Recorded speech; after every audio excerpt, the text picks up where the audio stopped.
پیامبر صلی الله علیه و سلم چه خیلی که در صحیح مسلم آمده است گفتن که اذا مات الانسان انقطع عنه عمله الا من ثلاثه، اگر وقتی که انسان گذشت تمام عملهایش ثوابش کنده میشه. چند رکعت نماز خوندید همون قدر ثواب میگیرید، تمام. چقدر روزه داشتید چند سال انا همون قدر ثواب میگیرید، کنده میشد عملهایتان. الا من ثلاثه، غیر 3 نفر آدم ها.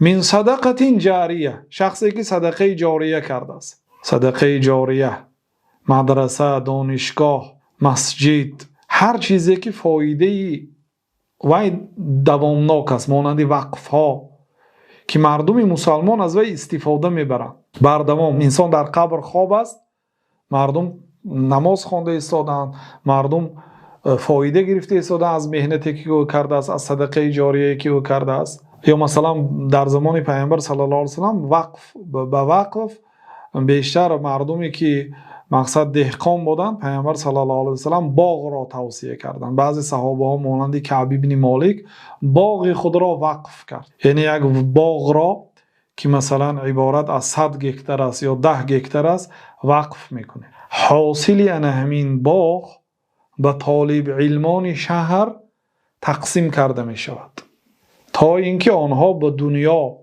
و جمع پول و مال و تأمین زن و فرزندانشان مشغول دنیا نشوند و همین شهر چقدر طالب علم داشته باشد برای طالب علم ها همین مال حاصل باغ تقسیم کرده می شود. یک قسمش را باغبان می گیرد، یک قسمش به خود زمین صرف کرده می شود، این معین می کند با صاحب وقف، باقی ماندهش خیر کرده می شود یا برای یتیم های شهر یا برای مسکین ها یا برای تعمیر مسجد ها و مدرسه ها مثلا که چه خیلی وقف کند تا روز قیامت باید همین بردوام رود و یک کس ناظر وقف تعیین میکند امانت نگهدار باشد تا اینکه این آدم هم پیش از وفاتش دیگر کس معین کند تا اینکه همیشه تا قیامت رود و انسان در قبرش است ثواب صدقه جاریش به او رفتن میگیرد. مثال های وقف بسیار است که ما یک جمعه درباره وقف و احکام آن صحبت کرده هستیم. او علم ينتفع به، دومین عملی که بعد وفات انسان کنده نمیشه این علم است که بعد وفات انسان علمش باقی میماند. ببینید امام بخاری رحمت الله علیه امروز در بین ما زنده هستند، شیخ الاسلام رحمت الله علیه در بین ما زنده هستند، علم آنها باقی ماند. عجایب وقتی که انسان برای الله تعالی خدمت این دین مقدس اسلام میکند، الله تعالی علمش هم محافظت میکند. بعد وفاتت هم برای تو ذخیره میشه، تو در قبرت خواه میری کتابت مردم تعلیم میدهد، علمت مردم میرساند.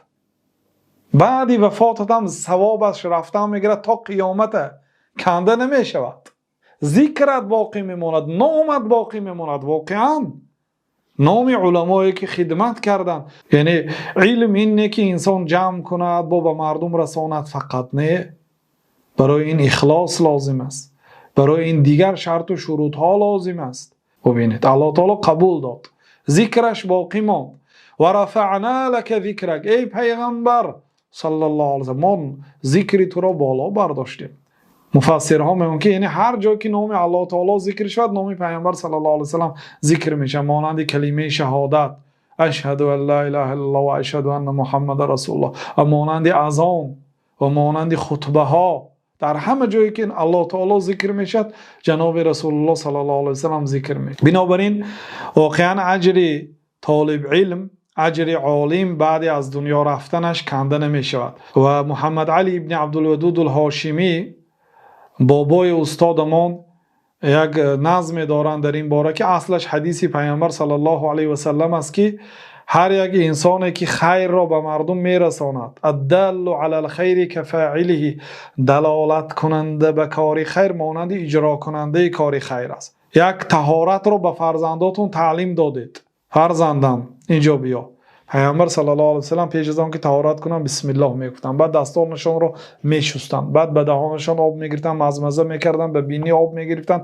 طهارتی پیامبر صلی الله علیه و سلم را به 5 نفر فرزنداتون تعلیم دادید تا روزی که اینها زنده هستند و طهارت میکنن از هر یک طهارت اینها برای شما ثواب میبیاید. و اینها اگر به فرزندانشان و به شاگردانشان تعلیم دهند ثواب چند نفری که باشد هر وقتی که طهارت کند به شما میبیاید. شما چقدر به مضاعفاً ثواب میبیاید و همین قدر ثوابی که به شما آمد از ثواب شما کم نکرده به استادتان میرد، یا از یک شما همین قدر میرد به استادتان، از شاگرداتان، از کل شاگرداتان به شما چقدر اگر ثواب بیاد به استادتان همون به پررگی میرد و به استادتان که با شاگردای غیر شما دیگر دارد ثواب زیاد جمع میشد، همون ثوابهاش به استادش میرد. انا همین را تا پیامبر صلی الله علیه و سلم محمد علی ابن عبدالودود الهاشمی به نظم کشیده میگن که و کل اجر حاصل للشهداء او غیرهم كالعلماء والزهداء حصل للنبي مثله على اجور ما كان النبي فعلا. هر اجری که به شهیدها حاصل میشد یا غیر شهیدها مانند علما، مانند زهدا، زاهدانی که مثلا پرهیزگاری از دنیا میکنند، پنجشنبه دوشنبه روزه میدارن، نماز میخوانند، ذکر میکنند، هر یک سبحان الله که میگن ثوابش به استاد و به استادانشون همین گونه آخرش حصل للنبی مثله، با پیغمبر صلی الله علیه و سلم میره. برای چی؟ برای اینکه کی اصلا این چیزا رو برای امت تعلیم داد؟ پیغمبر علیه السلام. چقدر آدم ها در دنیا عملی خیر کنند حاجتی ثواب و ثمره این قرآن را به پیامبر صلی الله علیه و سلم بخشیدیم ندارد. خواهید نخواهید به طریق افتمتی به پیامبر صلی الله علیه و سلم نه فقط همین ثواب شما، فقط ثواب شما، ثواب استادانتون مضاعفاً چندین مراتبه اضافه شده به پیامبر صلی الله علیه و سلم میرد. مع مزید عدد لیس یحد و لیس یحصی عده الا الاحد، همراهی اون عددهایی که کسی شماریده نمیتواند، غیر ذات احد، غیر ذات یگانه دیگر کسی شماریده نمیتواند اون اجر را. اذ کل مهتد و عامل الى یوم الجزاء شیخه قد حصل له من الاجر كاجر العامل و مثل ذا من ناقص او كامل و شیخ شیخه له مثله و هكذا و اربع لثالث تلاه و هكذا تضعیف كل مرتبه الى رسول الله عالی مرتبه صلی الله علیه و سلم و شیخ شیخه له مثله. استادتان ثواب شما را میگیرد و شیخ شیخی استادتان له مثله، برای دو چندی استادتان. و هكذا تضعیف کل مرتبه، همین گونه هر یک مرتبه اجرش مضاعف می شود، اجرش چندین مراتب زیاد میشد. الى رسول الله عالی مرتبه، تا جناب رسول الله صلی الله علیه و سلم که عالی مرتبه هستند صلوات الله و سلام علیه.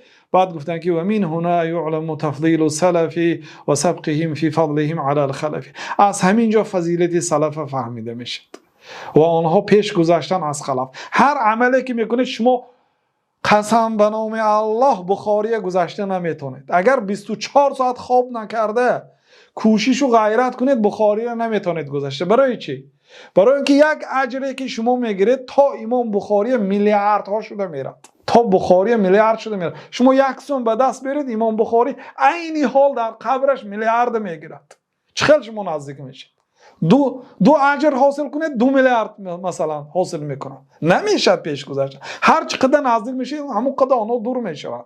و من هنا یعلم تفضیل السلف، از همینجا فهمیده میشد فضل سلف و سبقهم فی فضلهم علی الخلف. از خلف برای چی؟ اونها سبب بودن که تعلیم دادن، اونها هر سنتی پیامبر صلی الله علیه و سلم به ما تعلیم دادند و تعلیمات آنها به سبب آنها تا زمانه ما رسید.